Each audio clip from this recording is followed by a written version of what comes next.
बहुत स्वागत है आपका। योगी आदित्यनाथ ने अवैध रोहिंग्या के खतरे से निपटने का एक ऐसा मेगा प्लान तैयार किया है। मेगा प्लान कुछ इस तरीके का है कि चुन चुनकर एक एक रोहिंग्या का हिसाब होगा। जिन रोहिंग्या को देश की राजनीति में वोट बैंक के लिए पाला पोसा गया था, उनके खिलाफ मोदी विजन पर योगी आदित्यनाथ ने रणनीति बनाई। सवाल पब्लिक का के स्पेशल एडिशन में आज की पहली एक्सक्लूसिव रिपोर्ट आपको बताएगी कैसे।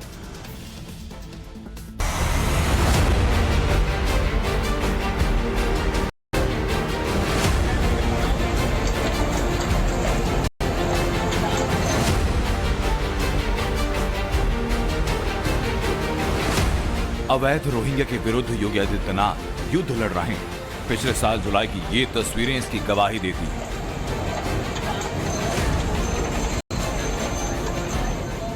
दिल्ली के मदनपुर खादर में यूपी सिंचाई विभाग की 1200 वर्ग मीटर जमीन पर रोहिंग्या के अवैध कब्जे को योगी के बुलडोजर ने ढहा दिया था।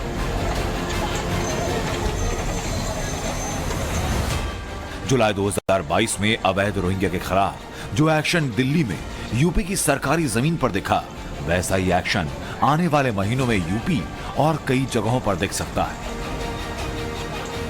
इस संभावना से इनकार इसलिए नहीं किया जा सकता क्योंकि योगी सरकार ने अवैध बस्तियों में घुसपैठिए रोहिंग्या की पहचान करने का प्रोजेक्ट शुरू कर दिया है।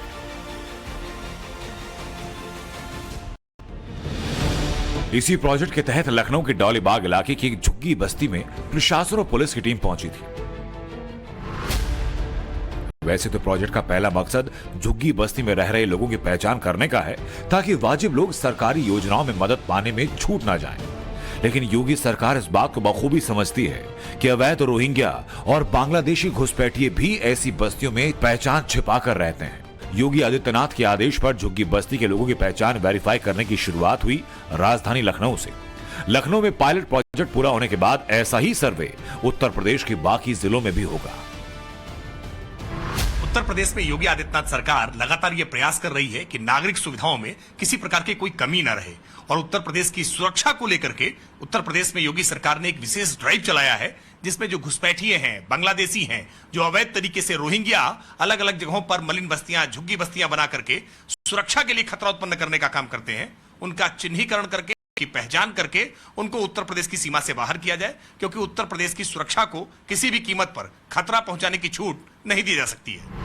रोहिंग्या को लेकर सीएम योगी बेहद सख्त है। सीएम के आदेश के बाद से अब उत्तर प्रदेश में एक अभियान की शुरुआत की गई है। इस शुरुआत अभियान की लखनऊ से हुई है। इसके बाद उत्तर प्रदेश के बाकी हिस्सों में खासतौर पर जो स्लम एरिया है वहां पर ये सर्च ऑपरेशन किया जाएगा। इसके पीछे मकसद ये है कि पता लगाया जा सके कि इन इलाकों में कौन कौन से लोग रहते हैं, कहाँ के ये लोग रहने वाले हैं, उनके बारे में जानकारी इकट्ठी की जा रही है। कल यहाँ पर भी जो है प्रशासन की टीम पहुंची थी। ये जो है डौलीबाग का इलाका है, स्लम एरिया का है। करीब 110 झुग्गियां यहाँ पे है और इन इलाकों में भी कल जो है टीम प्रशासन पहुंची थी। उन्होंने बाकायदे इनके आईडी कार्ड्स भी चेक किए। लखनऊ के डौलीबाग इलाके की झुग्गी बस्ती में जब योगी की टीम पहचान का सर्वे करने पहुंची, तब वहां ऐसे भी लोग मिले जो असम और बंगाल से आकर वहां रह रहे हैं। ऐसे ही लोगों के बीच अवैध रोहिंग्या का घुल मिलकर पहचान छिपा कर रहना बहुत आसान है। अब तक मुस्लिम तुष्टीकरण की वोट बैंक पॉलिटिक्स के लिए ऐसे लोग एसेट थे, लेकिन 2017 में आदित्यनाथ योगी ने सत्ता संभालते ही अवैध रोहिंग्या के खिलाफ तेवर दिखाने शुरू कर दिए। 2017 में ही जब म्यांमार से भाग रहे रोहिंग्याओं के लिए आंसू बहाए जा रहे थे, तभी आदित्यनाथ योगी ने साफ कहा था कि रोहिंग्या शरणार्थी नहीं बल्कि देश के लिए खतरा है, क्योंकि उनके संबंध आतंकियों से हैं। ये भारत में शरणार्थी नहीं बल्कि घुसपैठिए हैं और जो लोगों की सहानुभूति रोहिंग्या के प्रति है, उन लोगों से पूछा जाना चाहिए कि इन लोगों के द्वारा म्यांमार में किस निर्ममता के साथ निर्दोष हिंदुओं की हत्याएं की गई, बौद्धों की हत्याएं की गई। आतंकियों से संबंधों के तार इन तक जुड़ रहे हैं। दुर्भाग्य है उस सब के बावजूद भी अगर कोई रोहिंग्या को भारत में शरणार्थी के रूप में स्थान दिलाने की वकालत कर रहा है, तो मुझे लगता है कि अच्छी स्थिति नहीं। अब तक की योगी के शासन से साफ हो चुका कि योगी आदित्यनाथ जो काम हाथ में लेते हैं उसे मिशन मोड में पूरा करते हैं। यूपी की झुग्गियों बस्तियों में पहचान करने का प्रोजेक्ट ऐसे वक्त में शुरू हुआ जब रोहिंग्याओं की गतिविधि को लेकर अलार्मिंग रिपोर्ट्स सामने आ रही हैं। इसी 6 मई को कानपुर से गिरफ्तार रोहिंग्या महिलाओं के मामले ने यूपी को चौकन्ना कर दिया। ये 4 महिलाएं प्रतिबंधित संगठन पीएफआई के मिशन जिहादी हसीना का हिस्सा थी। इन्हें 1 महीने पहले बांग्लादेश के रास्ते भारत लाया गया। पीएफआई ऐसी महिलाओं को भारत लाकर उनको भाषा और रहन सहन की इस तरह से ट्रेनिंग देता था ताकि वो पूरी तरह से भारतीय नजर आए। ट्रेनिंग के बाद ऐसी महिलाओं को जम्मू भेजा जाता था और भारत में उनका निकाह कराया जाता।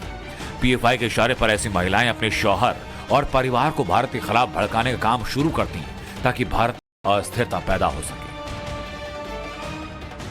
6 मई को कानपुर में गिरफ्तार रोहिंग्या महिलाओं से मिले इनपुट के आधार पर यूपी एसटीएफ ने 7 मई को 30 से ज्यादा जगहों पर छापेमारी की।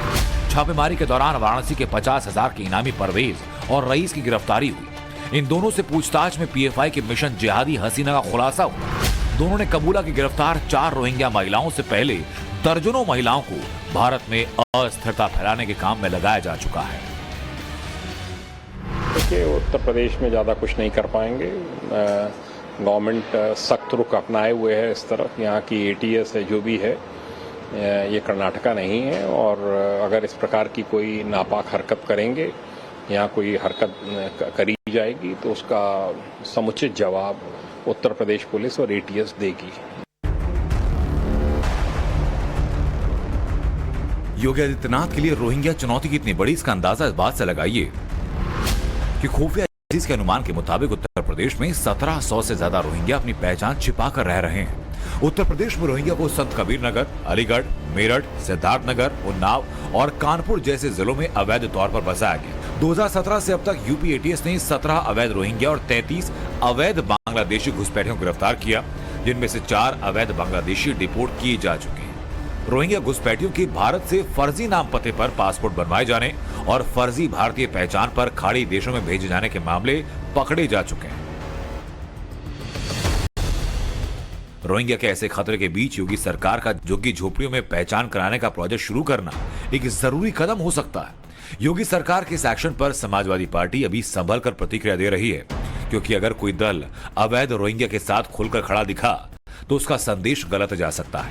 विपक्ष की ओर से सिर्फ यही कहा जा रहा है कि अगर ऐसे सर्वे से सरकारी योजनाओं का लाभ झुग्गी झोपड़ी में रहने वालों को मिलता है तो उसमें हर्ज नहीं। सरकार अगर झोपड़ी में या स्लम एरिया में वो देश की सुरक्षा से जुड़े हुए मामले को लेके लोगों की जानकारी जुटाना चाहती, तो हम समझते किसी भी राजनीतिक दल को इस पे कहीं कोई आपत्ति नहीं होगी, क्योंकि सरकार की ये जिम्मेदारी है कि देश की जो जनता है वो सुरक्षित रहे। बाहरी ताकतें या बाहरी साजिश से इस देश और प्रदेश की जनता को बचाया जा सके। रोहिंग्या का मसला यूपी जैसे संवेदनशील राज्य में बड़ा है, साथ ही देश के अन्य राज्यों में भी अवैध रोहिंग्या के खतरे को नजरअंदाज नहीं कर सकते। 31 जुलाई 2018 को लोकसभा में रोहिंग्या पर पूछे गए एक प्रश्न के जवाब में तत्कालीन केंद्रीय गृह राज्य मंत्री किरेन रिजिजू ने कहा था कि अवैध घुसपैठिए चोरी चुपके घुसते हैं, इसलिए उनका सटीक आंकड़ा मौजूद नहीं, लेकिन रिपोर्ट्स ऐसी कि कुछ रोहिंग्या अवैध गतिविधियों में शामिल हैं। दिसंबर 2019 में नागरिकता कानून सीएए पर बहस के दौरान केंद्रीय गृह मंत्री अमित शाह ने कहा था कि रोहिंग्या को शरणार्थी के तौर पर कभी स्वीकार नहीं किया जाएगा। रोहिंग्या के लोग वाया बांग्लादेश आते हैं, ब्रह्मदेश के लोग वाया बांग्लादेश आते हैं, और ब्रह्मदेश सेक्युलर कंट्री है, फिर भी वाया बांग्लादेश आते हैं। रोहिंग्या को कभी भी स्वीकार नहीं किया जाएगा। मैं आज फिर से योगी सरकार का झुग्गी झोपड़ी सर्वे अवैध रोहिंग्या के खिलाफ मोदी सरकार की इसी सोच को अंजाम तक पहुंचाने का जरिया बन सकता है। लखनऊ से विनोद मिश्रा के साथ ब्यूरो रिपोर्ट, टाइम्स नाउ नव भारत। वहां पर ध्यान दें 2024 की महाजंग से पहले कांग्रेस आक्रामक है।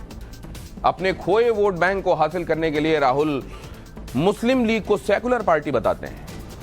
एक मुद्दा और है जो अंतर्राष्ट्रीय मंच पर राहुल खूब उठा रहे हैं, वो ये कि भारत में लोकतंत्र खतरे में है। लेकिन क्या लोकतंत्र की चिंता सिर्फ और सिर्फ पॉलिटिकल स्टंट है? यह सवाल इसलिए है क्योंकि भारत की इसी लोकतांत्रिक व्यवस्था में अभी हाल ही में कर्नाटक कांग्रेस की जीत हुई है। तो फिर वजह क्या है? क्या लोकतंत्र का मतलब राहुल गांधी और कांग्रेस के लिए कुछ अलग है? और तथ्यों की कसौटी पर राहुल के आरोप कितने मजबूत लगते हैं। देखिए सवाल पब्लिक का स्पेशल एडिशन, दूसरी एक्सक्लूसिव रिपोर्ट।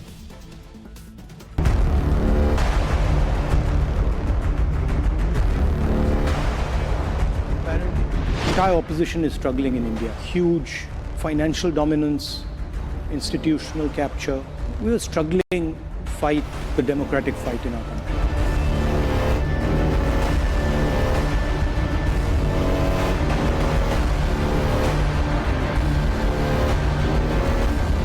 आज IMF भारत को ग्लोबल इकोनॉमी का ब्राइट स्पॉट मानता है।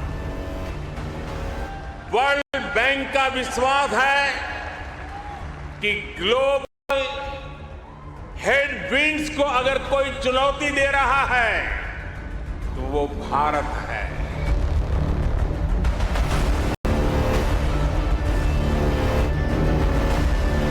Muslim League is a completely secular party. इनके रूह में रहते हैं जिन्ना, और इसलिए ये भाषा उपयोग की जाती है।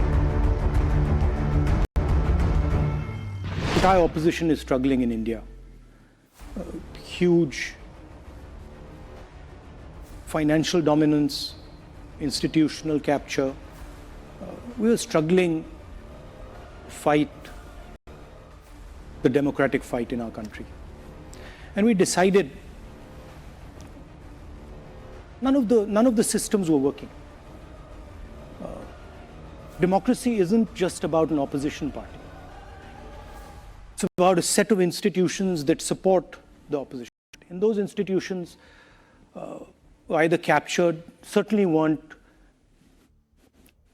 playing the role that they're supposed to play.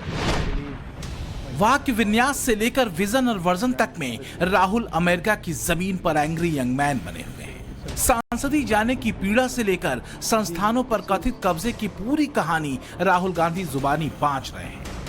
सारा भावार्थ, सारे शब्दार्थ और सारा यथार्थ यही है कि हिंदुस्तान के भीतर लोकतंत्र नहीं। विपक्ष का संघर्ष बड़ा भारी है। अपने भाषणों और वक्तव्यों में गंभीर मुख मुद्रा में राहुल गांधी जिन विषयों पर निर्बाध बोलते हैं वो है लोकतंत्र, मुस्लिम, अर्थव्यवस्था, उद्योगपति, छोटे उद्योग आदि इत्यादि। और सबका लब्बुलुबाब बस यही है कि हिंदुस्तान में लोकतंत्र खतरे में है। और इसलिए राहुल कहते हैं कि भारत एक बड़ा देश है और अगर भारत में लोकतंत्र तबाह हुआ तो इसका असर पूरी दुनिया पर होगा। तो क्या इसी लाइन पर राहुल गांधी एक बार फिर ये स्थापित करना चाहते हैं कि हिंदुस्तान में लोकतंत्र की रक्षा तभी हो सकती है जब देश की कमान कांग्रेस के हाथ में हो? तो फिर सवाल ये है कि वास्तव में ये लोकतंत्र की रक्षा की लड़ाई है या फिर करीब 10 साल पहले लोकतांत्रिक तरीके से नकार दी गई कांग्रेस को सत्ता में लाने की जुगत? पर दुनिया के स्तर पर मोदी मैजिक की गवाहियां अलग कहानी कहती हैं।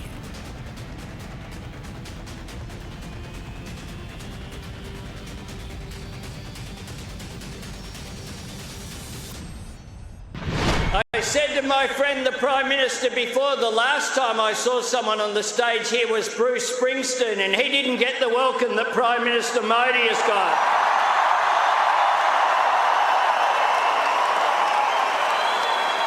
Prime Minister Modi is the boss.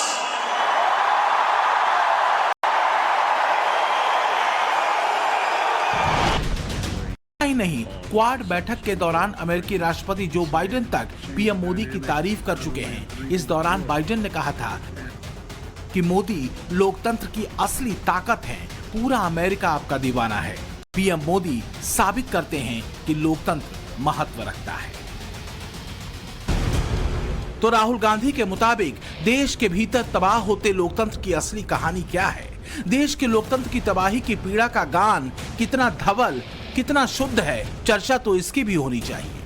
तो भारत में खतरे में पड़े इसी लोकतांत्रिक व्यवस्था के बीच 2018 में हुए चुनाव में राजस्थान, मध्य प्रदेश और छत्तीसगढ़ में कांग्रेस की सरकार बनी थी। यह अलग बात है कि पार्टी के भीतर की सिरपुटव्वल ने बीजेपी को मध्य प्रदेश में मौका दे दिया। पिछले साल 2022 में हिमाचल में कांग्रेस की सरकार भी कथित तौर पर लोकतंत्र के खतरे में पड़ने के दौरान ही बनी और 2023 में कर्नाटक में कांग्रेस को बहुमत मिला, जब राहुल गांधी के मुताबिक मोदी सरकार का संस्थानों पर कब्जा है।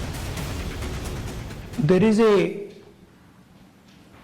a definite capture of the institutions of the country. There's a definite capture of the press in the country. I walked across India, and they were very clear that there were serious issues with regards to unemployment. There was massive price rise. So there was an angst in the people. Now, and look at the Karnataka election, and wait and watch the next 3 or 4 state elections. That I think is a better indicator of what's going to happen.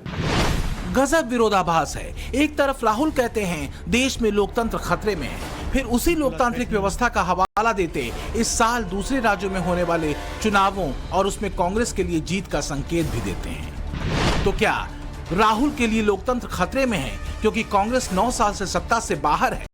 क्या लोकतंत्र खतरे में है क्योंकि Congress UP जैसे बड़े राज्य में महज 2.33% वोट हासिल करती है? लोकतंत्र खतरे में है क्योंकि 2019 में राहुल गांधी अपनी पारंपरिक सीट अमेठी से चुनाव हार जाते हैं। लोकतंत्र खतरे में है क्योंकि 2019 में देश भर में कांग्रेस को महज 19% से कुछ ज्यादा वोट मिलते हैं। तो प्रॉब्लम सिस्टम में है या कि पार्टी में? समस्या संस्थाओं पर कब्जे की है या कांग्रेस की लीडरशिप में? बीजेपी कहती है जो पार्टी ही एक परिवार तंत्र पर आधारित हो, उसके मुंह से लोकतंत्र की बातें अच्छी नहीं लगती। आज जब हम लोकतंत्र की इस ताकत की चर्चा कर रहे हैं तो हमें इसके सामने खड़ी परिवारवाद जैसी चुनौतियों से भी सावधान रहने की जरूरत है। ये परिवारवाद ही है जो राजनीति ही नहीं बल्कि हर क्षेत्र में प्रतिभाओं का गला गोंदता है, उन्हें आगे बढ़ने से रोकता है। वैसे साथियों, मैं जब परिवारवाद के खिलाफ बात करता हूं तो कुछ लोगों को लगता है कि ये राजनीतिक बयान है, मैं किसी राजनीतिक दल के खिलाफ बात कर रहा हूं, वैसा प्रचार होता है। मैं देख रहा हूं कि जो लोग परिवारवाद की मेरी व्याख्या में सही बैठते हैं वो मुझसे भड़के हुए हैं, गुस्से में हैं। देश के कोने कोने में ये परिवारवादी मेरे खिलाफ अब एकजुट हो रहे हैं। कांग्रेस के लोकतांत्रिक जमीन पर पिछले 9 सालों में हाशिए पर चले जाने की एक बड़ी वजह रही है भीतर की खींचतान और कमजोर नेतृत्व। ये तस्वीरें राजस्थान संकट की है, जिसमें राहुल गांधी और पार्टी अध्यक्ष मल्लिकार्जुन खड़गे की मौजूदगी में अशोक गहलोत और सचिन पायलट के बीच सुलह कराई गई। हुआ कुछ भी नहीं।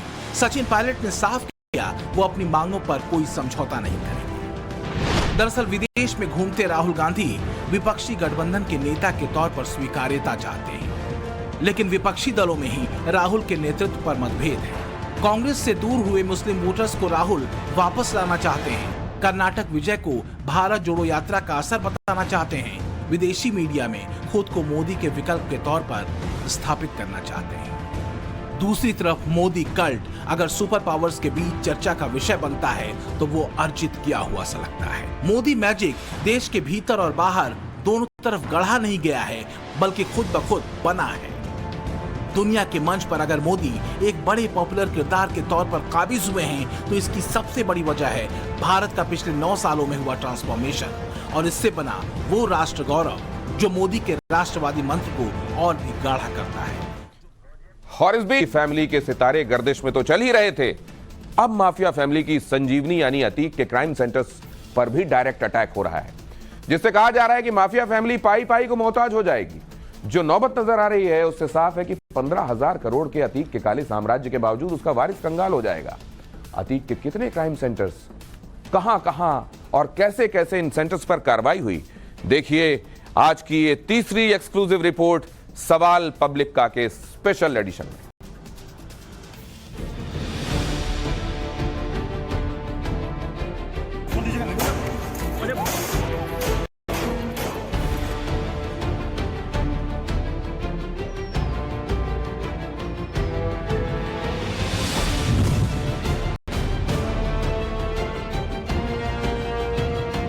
अतीक की काली कमाई से खड़े साम्राज्य पर लखनऊ में ताबड़तोड़ एक्शन।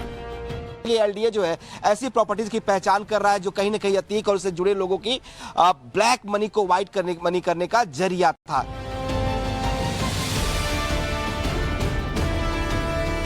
अभी तो ये सील हुआ है, जो बाबा का बुलडोजर की कार्रवाई, हम तो चाहते हैं कि इस पे बुलडोजर की भी कार्रवाई होनी चाहिए।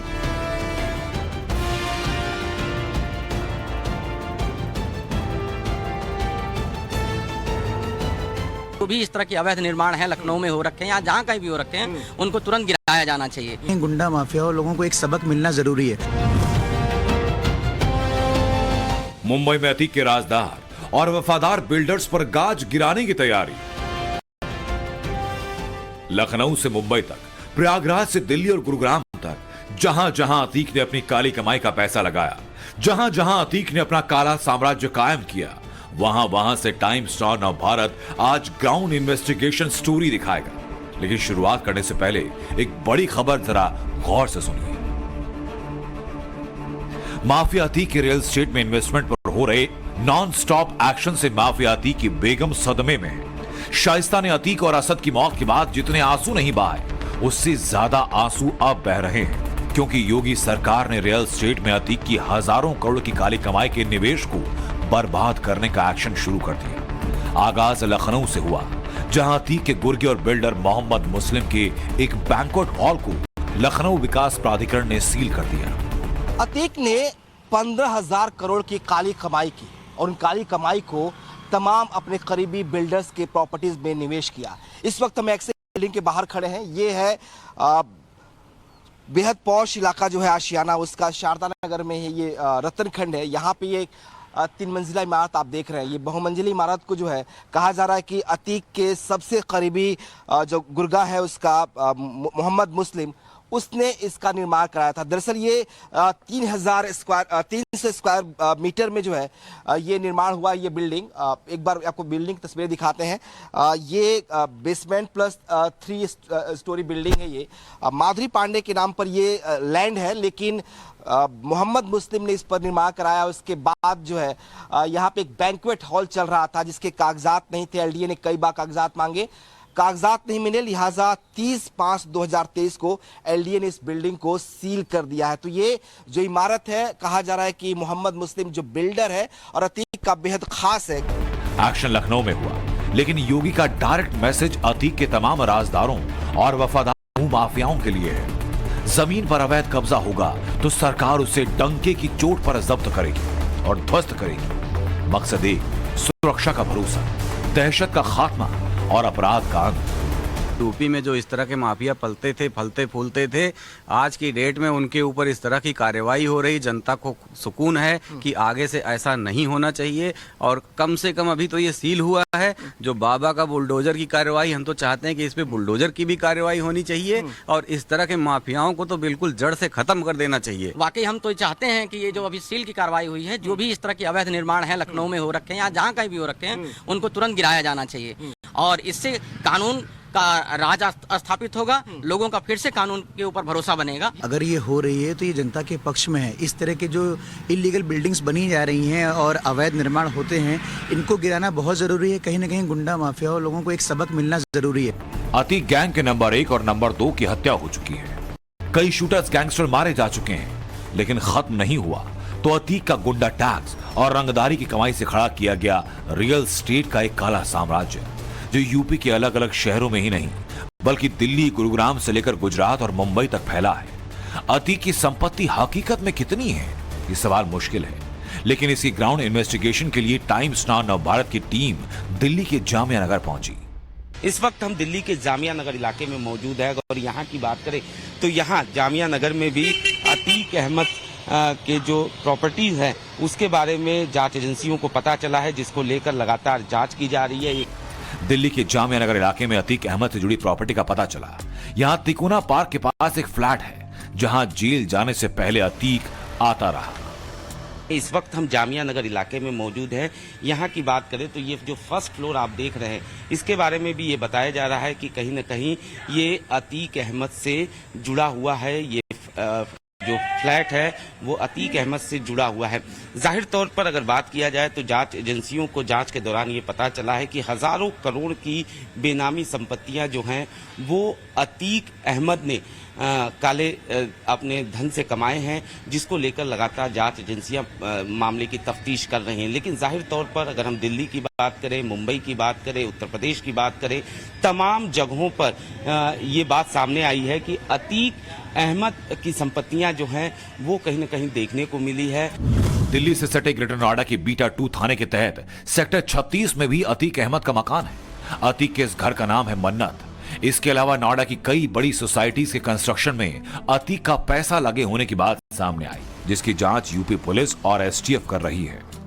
माफिया अतीक ने अपने आतंकी रसूख से हजारों करोड़ की वैध और अवैध प्रॉपर्टी बनाई, जो प्रयागराज से लेकर यूपी के अलग अलग शहरों तक ही नहीं, दिल्ली, गुजरात और मुंबई तक फैली है।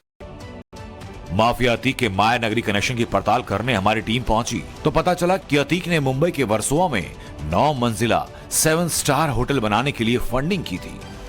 सूत्रों के कमाने तो अतीक अहमद मामले में उत्तर प्रदेश पुलिस अब बहुत जल्द ही मुंबई के एक बिल्डर से पूछताछ कर सकती है, क्योंकि जांच एजेंसी को पता चला है कि अतीक अहमद ने रंगदारी, वसूली और अपहरण से जो काली कमाई की, उसका उसने इन्वेस्टमेंट अलग अलग रियल एस्टेट के प्रोजेक्ट्स में किया। और ऐसा ही एक प्रोजेक्ट उसने मुंबई के एक बिल्डर के साथ मिलके अंधेरी वेस्ट के इस वर्सोवा इलाके में किया। और यहाँ पर अतीक अहमद एक 9 मंजिला आलीशान होटल बनाना चाहता था, जिसका एक डिटेल लेआउट प्लान भी टाइम्स नाउ नवभारत के पास मौजूद है। तकरीबन 4000 स्क्वायर फीट की जमीन पर करोड़ों की लागत से ये एक 7 स्टार होटल अतीक अहमद बनाना चाहता था। तो इसमें आखिर जो पैसों का इस्तेमाल किया गया, क्या वो पैसे अतीक अहमद की काली कमाई के ही थे? इसी बात को लेकर के बिल्डर से पूछताछ की जा रही है। तकरीबन 15,000 करोड़ की जो काली कमाई अतीक अहमद की थी, उसका एक बड़ा हिस्सा उसने मुंबई समेत देश के अलग अलग शहरों में अपनी बेनामी संपत्ति बनाने के लिए किया। ये अब तक की जांच में खुलासा हो चुका है और अब बहुत जल्दी इस मामले में उत्तर प्रदेश पुलिस अतीक अहमद की इन बेनामी संपत्तियों को जब्त भी कर सकती है। मुंबई का एक बिल्डर यूपी पुलिस के निशाने पर है, लेकिन बड़ा सवाल ये कि अतीक की 1700 करोड़ की संपत्ति पर बीते साल में यूपी सरकार या तो बुलडोजर चला चुकी है या जब्त कर चुकी है। बावजूद इसके अतीक के पास ये बेनामी संपत्ति कैसे आई, उसे बताएं। उससे पहले अतीक का जरा फॉरेन इन्वेस्टमेंट यानी विदेशों में किया गया इन्वेस्टमेंट जानिए। देश के कई राज्यों में ऐसी प्रॉपर्टी जिसके बारे में सब जानते हैं कि वो अतीक की है, चाहे वो कागज पर दर्ज हो या ना। लेकिन विदेशों की बात करें तो अतीक का वकील सौलत हनीफ खान पुलिस पूछताछ में राज फाश कर चुका है कि अतीक ने दुबई में फ्लैट और प्रॉपर्टी में निवेश किया, सऊदी अरब में भी एक कारोबारी के जरिए बिजनेस में पैसे लगाए। विदेश में प्रॉपर्टी किस नाम से है, किसकी मार्फत खरीदी गई। जब इसकी जांच हुई तो पुलिस को सुराग मिला कि अतीक की काली कमाई अशरफ के साले सद्दाम के जरिए दुबई में लगाई गई। ये पता चला कि अतीक ने करेली के कारोबारी के जरिए भी खाड़ी के इस देश में पैसे लगाए। चौंकाने वाली खबर ये भी आ रही है कि अतीक ने दुबई में जिस बेशकीमती प्रॉपर्टी को खरीदा था, उसे अपनी कथित प्रेमिका शबाना के बेटे आरिफ एमबीए के नाम कर दी थी, जिसका पता चलने पर अशरफ के साले सद्दाम ने इसका विरोध किया था। कहा यह भी जा रहा है कि दुबई में अतीक की प्रॉपर्टी और बिजनेस पर कब्जे के लिए शबाना के बेटे आरिफ एमबीए और सद्दाम के बीच में तनातनी तक हो गई थी। हालांकि अभी तक ये साफ नहीं हो सका है कि अतीक की बीवी शाइस्ता को इस बारे में पता था या नहीं, और अगर ये सच है तो सबसे बड़ा झटका शाइस्ता परवीन को लगा होगा। इसी बीच बड़ी खबर यह कि माफिया फैमिली में ही गैंग और आर्थिक साम्राज्य पर वर्चस्व को लेकर जंग शुरू हो गई। अतीक अशरफ जिंदा रहे तो साथ थे, दोनों की मौत एक साथ हुई, लेकिन मौत के बाद दोनों की बीवियां आमने सामने आ गई। अतीक के भाई अशरफ की पत्नी जैनब फातिमा और साले सद्दाम ने अलग गुट बना लिया, जबकि शाइस्ता परवीन और उनके जेल में बंद बेटों ने अलग गुट बनाया, जिसके चलते माफिया फैमिली में गैंग वॉर छिड़ने की आशंका है। वैसे भी अतीक की बीवी शाइस्ता या फिर बेटों को ही पता है कि अतीक का कितना रुपया कहां लगा। खबर यह भी कि शाइस्ता ने हाल ही में 300 करोड़ रुपए प्रॉपर्टी में लगाए। ये प्रॉपर्टी गुजरात और मुंबई में खरीदी गई। शाइस्ता ने इतनी बड़ी रकम अपने गुर्गे असद कालिया के जरिए प्रॉपर्टी डीलिंग में लगाई। अब आपको बताते हैं कि अतीक के पास इतनी बेनामी संपत्ति आई कैसे। सालों के आपराधिक साम्राज्य में उसने प्रयागराज से लेकर देश के अलग अलग हिस्सों में नामी बेनामी संपत्तियों का साम्राज्य कैसे खड़ा किया। दरअसल अतीक के पास सबसे ज्यादा पैसा जमीनों पर अवैध कब्जे से आता था। उसका खौफ ऐसा कि करोड़ों की जमीन को वो कौड़ियों में लिखवाता था। जमीनों की पावर ऑफ अटॉर्नी जबरन अपने गुर्गों के नाम कराता था। फिर बड़े बिल्डर और प्रॉपर्टी डीलर इन जमीनों पर बड़ी बड़ी बिल्डिंग तैयार करते थे। इतना ही नहीं, अतीक अहमद कब्जे की जमीन पर अपने गुर्गों और मुस्लिमों के लिए कॉलोनी बना रहा था। अतीक इस तरह की कॉलोनी को बसाकर प्रयागराज की डेमोग्राफी बदलना चाहता था, लेकिन योगी सरकार के एक्शन से उसका मंसूबा धरा का धरा रह गया। उमेश पाल की हत्या के बाद सब कुछ बदल गया। अतीक के अंत के बाद कहा जा रहा था कि उसके अरबों के साम्राज्य का वारिस कौन होगा, लेकिन अब जो नौबत दिख रही है उससे साफ कि अतीक के बेटे भीख मांगेंगे। उसके गैंग की गॉड मदर शाइस्ता कंगाली में जिंदगी काटेगी, क्योंकि योगी सरकार ने अतीक गैंग से जुड़े हर गुर्गे, हर बिल्डर, हर कारोबारी का हिसाब करना शुरू कर दिया। कहा जा रहा है कि अतीक पर गैंगस्टर एक्ट लगा था, लिहाजा उसकी जितनी संपत्ति काले कमाई से लिंक्ड मिलेगी उन सबको सरकार जब्त करेगी। ऐसे में माफिया फैमिली पाई पाई को मोहताज हो जाएगी। Bureau report, times now Bharat. 5 जून 2023 गवाहियां दी जा चुकी हैं, फाइलें कंप्लीट हो चुकी हैं, ऑर्डर लिखा जा चुका है, डेट सेट हो चुकी है। बस अब इंतजार हो रहा है, इंतजार हो रहा है माफिया मुख्तार अंसारी के अंत के ऑर्डर को पढ़े जाने का। और जब ऑर्डर आएगा तो डॉन के पैरों तले जमीन खिसक जाएगी। योगी राज में डॉनगिरी करने वालों के साथ क्या होता है, देखिए सवाल पब्लिक का की चौथी एक्सक्लूसिव रिपोर्ट।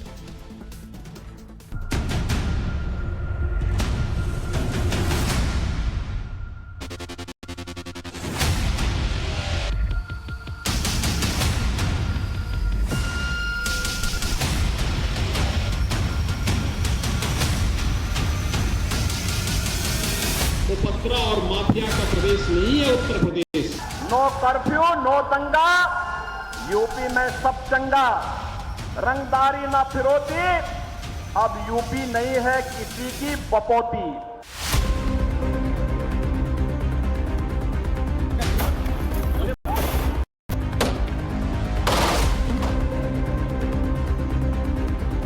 इस माफिया को मिट्टी में मिला देंगे। गौर से देख लो मुख्तार, ये फांसी का फंदा तुम्हारा इंतजार कर रहा है। हजारों मासूमों की बददुआ लेकर जिस बांदा जेल में तुम बंद हो, वहां से तुम्हारी उल्टी गिनती शुरू हो चुकी है। बहुत हो गई माफियागिरी, बहुत हो गई डॉनगिरी, बहुत हो गई मुख्तारी। आज तक तो बचते आए, लेकिन और कितने दिन बचोगे? कानून का फंदा तुम्हारी गर्दन के बहुत नजदीक आ चुका है। बस देर है तो जज साहब के फैसला सुनाने की। ये यूपी के सीएम आदित्यनाथ योगी के संकल्प का प्रतिफल कि यूपी में एक एक कर माफिया मिट्टी में मिलाए जा रहे हैं और बाकियों का गुरूर चूर चूर हो रहा है। किसी वक्त में क्राइम की दुनिया पर राज करने वाले, करोड़ों की रंगदारी मांगने वाले, रौबदार अंदाज में मूंछों को ताव देने वाले ये माफिया कुरकुरे और बिस्किट के लिए जेल में तरस रहे हैं। बात हो रही है गैंगस्टर से नेता बने मुख्तार अंसारी की। अतीक अहमद की हत्या के बाद से बांदा जेल में बंद मुख्तार अंसारी का एक एक दिन डर के साए में बीत रहा है। मुख्तार पर चल रहे कई मामलों की सुनवाई जारी है, कभी वीडियो कॉन्फ्रेंसिंग के जरिए तो कभी अदालत में पेश होकर मुख्तार के पापों का पूरा हिसाब हो रहा है। कल ही वीडियो कॉन्फ्रेंसिंग के जरिए हो रही पेशी में एमपी एमएलए कोर्ट के सामने मुख्तार ने गुहार लगाई। गुहार क्या लगाई? मुख्तार जज साहब के सामने गिड़गिड़ाने लगा और जेल में बिस्किट और कुरकुरे देने की मांग करने लगा। मुख्तार ने कहा कि जज साहब, मेरे वकील के जरिए जेल में मुझे कुरकुरे, लजीज बिस्किट और खाने पीने का सामान और फल भिजवा दीजिए। इस मांग पर विशिष्ट सत्र न्यायाधीश कमलकांत श्रीवास्तव को हंसी आ गई। ये पहली बार नहीं जब माफिया डॉन जेल में इस तरह की मांग रख रहा हो। इससे पहले भी वो जेल में केले और लखनऊ के मशहूर आम की डिमांड कर चुका है। कमाल, यानी जेल में पूरी ठाट बात, पूरी शान और शौकत की उम्मीद है। गैंगस्टर एक्ट के तहत चल रही कार्रवाई में मुख्तार ने जज साहब के सामने यह भी कहा कि उस पर जेल में काफी सख्ती है। बेबस और लाचार हो चुके माफिया की ये तस्वीरें नए उत्तर प्रदेश की तस्वीर है। 32 साल पुराने अवधेश राय हत्याकांड में 5 जून को वाराणसी की एमपी एमएलए कोर्ट अपना फैसला सुनाएगी। दोनों पक्षों की दलील पूरी होने के बाद न्यायाधीश अवनीश गौतम ने फैसला सुरक्षित रखा था और अब 5 जून को यह फैसला आएगा। इसके साथ ही मुख्तार की सजा भी तय हो जाएगी। 2 महीने पहले तक सभी जेलों में इन्हीं अपराधियों का राज्य था, चाहे अतीक अहमद रहे हों, अशरफ रहे हों, मुख्तार, अफजाल उनका बड़ा बेटा उमर रहा हो चित्रकूट बांदा की जेल में पत्नी के साथ रहता था। इधर 1-2 महीने से सरकार भी सख्त हुई है और अपराधियों पे भी शिकंजा कसा। बिल्कुल बिल्कुल मोहताज होंगे, घमंड किसी का और जो कहते हैं माफियागिरी किसी का नहीं चलती है। बाबा की सरकार है तो फिर जान रहे हैं माफियाओं के लिए एकदम कुछ भी नहीं है, यहाँ पे सब खत्म है। हाँ, मुख्तार अंसारी ने अपने जीवन में जो भी कृत्य किए हैं और जिस तरीके के जघन्य अपराध किए हैं, उन अपराधों को देखते हुए हमें लगता है उनके लिए फांसी की सजा भी कमी। ऐसे आदमियों को होना चाहिए और जो लोगों को ये लगना चाहिए कि जो गलत करेगा उसके साथ गलत ही होगा। और गोस्वामी तुलसीदास जी ने लिखा है कि कर्म प्रधान विश्व रचि राखा और जो जस करी तो तस फल चाखा। तो मुख्तार अंसारी को फांसी ही होनी चाहिए। कायदे से तो ऐसे दुर्ध्यान अपराधियों का तो ऐसी सजा मिलनी चाहिए जिससे आने वाले जो दूसरे लोग हों उनको सबक मिले, तो फांसी ही उचित। गुनाह किया, उसने जमीनें हड़पी है और मर्डर किए हैं, कई केसों में ऐसे कर चुके हैं, उनको तो ऐसा होना ही चाहिए, फांसी तो होनी ही चाहिए। मेरा इनको फांसी नहीं, इनका इनकाउंटर ही होना चाहिए कि मुख्तार अंसारी को, जैसे हमारी सरकार योगी सरकार कहती है माफिया को मिट्टी मिला देंगे, तो वो मिट्टी में मिला दे, वो ठीक है। राय हत्याकांड मामले में गाजीपुर के एमपी एमएलए कोर्ट ने मुख्तार और उसके भाई अफजाल अंसारी को बरी कर दिया था, पर अवधेश राय हत्याकांड में ऐसा होने की संभावना बहुत कम। मुख्तार अंसारी को कृष्णानंद राय हत्याकांड मामले में हत्या के प्रयास के मुकदमे में राहत तो मिल गई, लेकिन इसी कोर्ट ने मुख्तार अंसारी को गैंगस्टर के 2 मामलों में 10-10 साल की 2 सजा दे रखी है। अवधेश राय हत्याकांड में फैसला आने वाला है और कहा जा रहा है कि इस फैसले में भी मुख्तार को सजा हो सकती है। तो मुख्तार खिलाफ जो है एक और सजा की तलवार लटकी है। इससे पहले उसके खिलाफ जो है गैंगस्टर एक्ट में उसे 10 साल की सजा हो चुकी है। तो तमाम मामले जो अब सुनवाई हो रही है कोर्ट में, उसकी पुख्ता पैरवी की जा रही है। वकीलों की एक टीम रखी गई है, गवाहों को तैयार किया जा रहा था कि वो बिना डर से, भय के मुख्तार के खिलाफ गवाही दे सके, जिससे मुख्तार को सजा दिलाई जा सके। जितने मुकदमे मुख्तार के खिलाफ है, कहा जा रहा है कि उन मुकदमों में अगर ठीक से पैरवी होती है और गवाहों को पेश कर पूरी सुनवाई अगर सरकार करती है तो सजा इतनी आएगी मुख्तार अंसारी को कि शायद उसकी ये उम्र कम पड़ जाए। अवधेश राय हत्याकांड में अब तक 12 गवाहों के बयान दर्ज हो चुके हैं। 32 साल पहले वाराणसी का चेतगंज इलाका गोलियों की आवाज से थर्रा उठा था। इल्जाम लगा था माफिया डॉन मुख्तार अंसारी और उसके गुर्गों पर। अवधेश राय अपने छोटे भाई अजय राय के साथ घर के बाहर खड़े थे, तभी मारुति वैन सवार बदमाश पहुंचते हैं और अवधेश राय को गोलियों से छलनी कर देते हैं। इस मामले में मुख्तार के अलावा भीम सिंह, कमलेश सिंह, राकेश न्यायिक और अब्दुल कलाम के ऊपर केस दर्ज हुआ। इस कत्ल का इल्जाम और मुख्तार अंसारी समेत कुल 5 लोगों पर लगा था। इस घटना में जो अवधेश राय के छोटे भाई अजय राय हैं वो चश्मदीद गवाह हैं और बताया यह जाता है कि जिस तरीके से उन्होंने अदालत में मुख्तार अंसारी के खिलाफ गवाही दी, उससे साफ तौर पे जाहिर होता है कि आने वाले दिनों में मुख्तार अंसारी को सजा होना लगभग तय माना जा रहा है। राजनीतिक क्षय में अपराध की जो सीढ़ियां मुख्तार चढ़ता, जिनके सहारे वो क्राइम की दुनिया का बादशाह बना, अब उन्हीं सीढ़ियों से मुख्तार औंधे मुंह गिरा है। गैंगस्टर एक्ट के तहत कार्रवाई के बाद अब योगी सरकार ने मुख्तार एंड फैमिली से जुड़ी पुरानी क्राइम फाइल्स को खोलने की तैयारी शुरू कर दी। 1997 के नंद किशोर रुंगटा केस, जिसमें मुख्तार बरी हो चुका है, वो फाइल फिर ओपन होगी। 1991 के अवधेश राय हत्याकांड में कार्रवाई चल रही है। 2009 के ठेकेदार मन्ना सिंह केस, जिसमें मुख्तार बरी हो चुका है, वो फाइल भी फिर ओपन होगी। मुख्तार अंसारी की उल्टी गिनती शुरू हो चुकी है। योगी सरकार में उसके गुनाहों का हिसाब किताब होने लगा है। कहा जाता है कि मुख्तार के खिलाफ 60 से ज्यादा मुकदमे दर्ज हैं, लेकिन लचर पैरवी और अपने रसूख की वजह से उन तमाम मुकदमों में वो बरी हो चुका है। लेकिन अब सरकार ने फैसला किया है कि जिन बड़े मामलों में मुख्तार बरी हो चुका है उसे रीओपन किया जाएगा, यानी उस केस को दोबारा कोर्ट में रखा जाएगा, उसकी पैरवी की जाएगी। इसके लिए बाकायदा वकीलों की एक फौज तैयार की है सरकार ने, ताकि मुख्तार अंसारी इस माफिया को सजा दिलाई जा सके। मुख्तार अपने रसूख का इस्तेमाल करते हुए गवाहों को डरा धमकाकर तमाम मुकदमों से बरी हो चुका है, लेकिन अब ऐसा नहीं होने वाला है। मुख्तार अंसारी का काम करने का तरीका अतीक से अलग नहीं था। अतीक की तरह ही मुख्तार अंसारी शूटर्स की बदौलत पूर्वांचल में अपना सिक्का चलाता था। मुख्तार अंसारी 15 सालों से जेल में है, लेकिन जेल में बंद रहने के दौरान भी उसकी माफियागिरी बंद नहीं हुई। मुख्तार के इशारे पर उसके शूटर्स लोगों को मारते रहे, इन्हीं शूटर्स के दम पर मुख्तार हजारों करोड़ की बेनामी प्रॉपर्टी का मालिक बन गया। ये था सवाल पब्लिक का स्पेशल एडिशन, लेकिन आगे आप देखने वाले हैं आपका